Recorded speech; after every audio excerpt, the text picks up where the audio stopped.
तो जब तुमको हम जनता पे शक है तो हमें तुम्हारे प्रधानमंत्री होने पे शक है।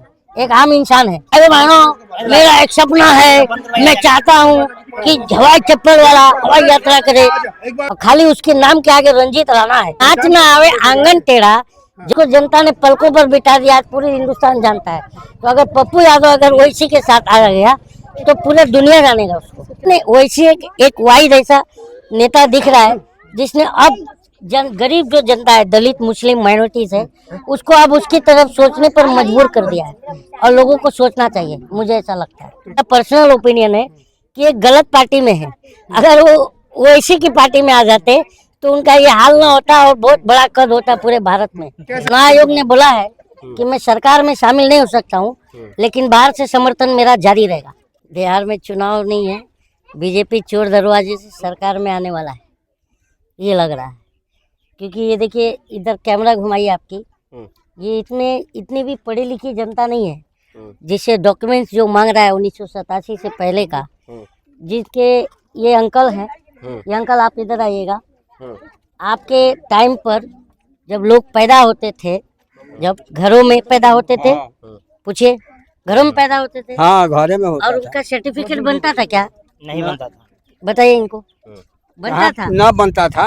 तो ये बताइए, जब लोग घरों में पैदा होते थे 87 से पहले, तो वो तो जब घर में पैदा होते थे सर्टिफिकेट नहीं मिलता था, पेंशन ना, तो LIC का सर्टिफिकेट कहाँ से मिल जाएगा सबसे बात। और उसके बाद से वो बैंक गांव में नहीं होते थे तो बैंक का पासबुक मांग रहा है। नहीं, वो कह रहे हैं फर्जी वोट डालेंगे तो जाहिर सी बात है ये करना पड़ेगा। प्रधानमंत्री फर्जी है। कैसी बात कर रहे हैं, देश के प्रधानमंत्री हैं। देश का प्रधानमंत्री हमने चुना है। किसने चुना है? जनता ने चुना है। तो हम अपने जनता हैं, तो जब तुमको हम जनता पे शक है तो हमें तुम्हारे प्रधानमंत्री होने पे शक है। प्रधानमंत्री होने पर शक है क्योंकि 2024 का इसी वोटर लिस्ट से और इसी वोटर का चुनाव पे तुम जीत के प्रधानमंत्री बने हो और तुम कहते हो कि घुसपैठिया उसमें। तो ये दोनों गृह मंत्री और अमित शाह गृह मंत्री और प्रधानमंत्री नरेंद्र मोदी, ये दोनों घुसपैठिए हैं, चोर दरवाजे से घुसे, दोनों घुसपैठिए। तेजस्वी यादव का जाम किया था, कितना तेजस्वी यादव ने चक्का जाम किया था और पूरा विपक्ष साथ था। लेकिन सबसे बड़ी बात है कि चुनाव आयोग का जिसके साथ गठबंधन हो तो मुझे शक है वो चुनाव कैसे हार सकता है। चुनाव आयोग ने बोला है कि मैं सरकार में शामिल नहीं हो सकता हूँ, लेकिन बाहर से समर्थन मेरा जारी रहेगा। अरे कह रहे हैं देश को पहला ऐसा चुनाव आयोग मिला है जो पूरी निष्पक्षता से काम कर रहा है, जो अंदर से RSS का खाकी चड्डी पहना है। मैं ये नहीं कह रहा हूँ, ज्ञानेश कुमार की हिस्ट्री पता करो जो चुनाव आयुक्त है। तो क्या है फिर, हमने पहली बार ऐसा देखा कि चुनाव आयोग, हाँ बिल्कुल है।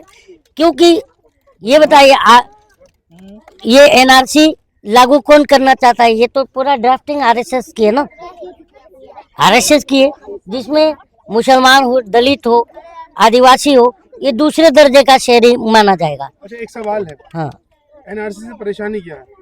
जब देश के अंदर जो दूसरे देशों से अवैध तरीके से रह रहे हैं लोग, उनको और बाहर निकाला जाएगा। अवैध तरीके से सरकार बन रही है, उनसे पहला पूछो कि तुम चोर दरवाजे से अवैध प्रधानमंत्री भी है जिसने चुनाव आयोग को मैनेज करके, आप पहले चुनाव आयोग हो गया है, चुनाव आयुक्त होता था, ये चुना लगा रहा है जनता। ये तो वो वाली बात हो गई ना, नाचना ना आए तो आंगन टेढ़ा बता दिया जाए। परिवर्तन एक नियम है जो कि होता रहता है। आप कैसे पहचानेंगे बिना ये बताइए, कौन नाच ना आवे आंगन टेढ़ा आपने कहा, ये अंकल खड़े हैं, ये जनता खड़ी है। इसने कहा था मैं अच्छे दिन लाऊंगा, इसने कहा था मैं, ये जनता ने कि मैं 2 करोड़ रोजगार दूंगा, इसने कहा था मैं सबके अच्छे दिन लाऊंगा, इसने कहा था। बाहर वालों को थोड़ी ना बांटेंगे नौकरियां। ना तो नाच ना आवे आंगन टेढ़ा।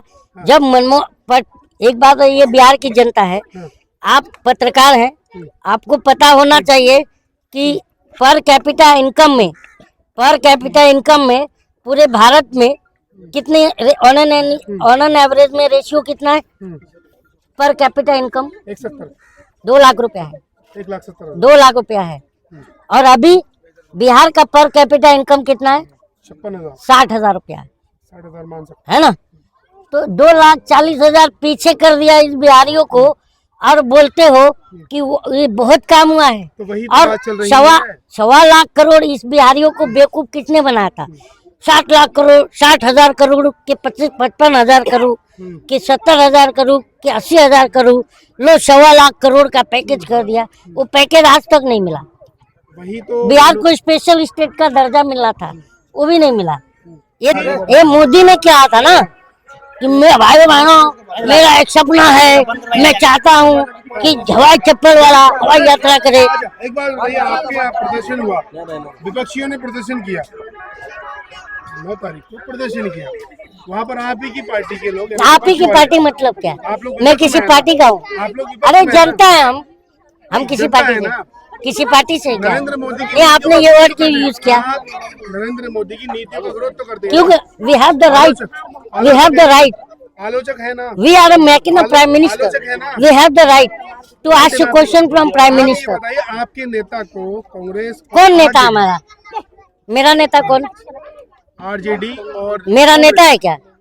सुनिए, आपने मुझे किसी पार्टी में देखा है क्या? पूरा सवाल सुनिए। नहीं ना, पहला आप गलत सवाल करेंगे तो हम आपके आपके पूछे। नेता जो कि पप्पू यादव है, मेरा नेता जनता के नेता नहीं हो, जनता के नेता नहीं नहीं है। है। जनता इस समय लवारिस है। जो यही जनता है, यही जनता ट्रेनों में भर भर के जा रही है, संडास बाथरूम में बैठ के जा रही है। बॉम्बे, दिल्ली, पंजाब, हरियाणा, टिकट तक नहीं मिल रहा है। अच्छा, एक सवाल है फिर, हाँ। प्रदर्शन हुआ वोटिंग के खिलाफ, जो कागज है, अरे एक मिनट। चुनाव आयोग का काम है क्या कागज मांगने का? और कौन मांगेगा? क्या मांगना है? चुनाव आयोग का काम नहीं है एनआरसी करने का। चुनाव आयोग का काम है कि किसका नाम छूट गया, किसका रह गया, वो सब जोड़ना, करेक्शन करना, कि उसका काम है जनगणना करना, तो कोई कहीं से जनगणना करना का। आधार कार्ड से अपने वो बनवा लेगा। तो आधार कार्ड जो बत्ती बना के पीछे डालने के लिए बनाया था क्या? वो पूछो। अरे कह रहे आधार देश कार्ड क्यों बनवाया था? यही प्रधानमंत्री था जब गुजरात का मुख्यमंत्री था, तो बोलता था कि आधार कार्ड एक स्कैम है। और जब जैसे ही सरकार में आया तो संडास से लेके पेशाब तक जाने में आधार कार्ड से लिंक कर दिया। हर चीज आधार कार्ड लिंक, बैंक आधार कार्ड लिंक। तो बैंक तो आधार कार्ड क्यों नहीं चलेगा? ये तो सवाल है ना। जो जनता को लाइन में क्यों लगाया था आधार कार्ड बनवाने के लिए? हमारे पास फालतू समय है कि हर चीज में तुम लाइन लगाओ, हर चीज में हम लाइन लगाए। आप जनता है, मेरा एक सवाल है, हाँ। सारी जनता, जिस तरीके से आपने वायरल वीडियो देखा पप्पू यादव का, हम्म। आपके कन्हैया कुमार का, आपके नहीं, जनता के हैं, मैं जनता इस तरीके से जनता का कोई नहीं है। बोलो आगे। ठीक है, कन्हैया कुमार, हाँ। कांग्रेस से कन्हैया कुमार का, हाँ उनको मंच पर चढ़ने नहीं दिया। हाँ। क्या करना चाहिए पप्पू यादव को?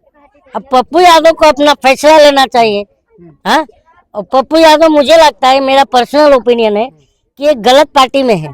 अगर वो इसी की पार्टी में आ जाते तो उनका ये हाल ना होता और बहुत बड़ा कद होता पूरे भारत में। कैसे कद होता? कद कैसे बड़ा होता? हाँ, कैसे कद बड़ा होता? वो तो क्योंकि जब जहाँ पर आपको दुत्कार मिल रही है वहाँ जाना ही मतलब नहीं। हमारे एक समाज में कहावत है, जहाँ सम्मान नहीं वहाँ जाना नहीं चाहिए। लोग तो कहते हैं कि सिर्फ मुस्लिमों की पार्टी बनकर रह गई है। कौन? ओवैसी की पार्टी नहीं, ओवैसी नहीं, ओवैसी एक वाइड ऐसा नेता दिख रहा है जिसने अब गरीब जो जनता है, दलित, मुस्लिम, माइनॉरिटीज है, उसको अब उसकी तरफ सोचने पर मजबूर कर दिया है। और लोगों को सोचना चाहिए, मुझे ऐसा लगता है। तो आपका ओपिनियन ये है कि पप्पू यादव को सोचना चाहिए? सोचना चाहिए कि वो उसका एक एग्जाम्पल है। यही कोई एक रंजीत राणा है, अब कुछ भी नहीं है, एक आम इंसान है, और खाली उसके नाम के आगे रंजीत राणा है तो उसको जनता ने पलकों पर बिठा दिया। आज पूरी हिंदुस्तान जानता है। तो अगर पप्पू यादव अगर ओवैसी के साथ आ गया तो पूरे दुनिया जानेगा उसको।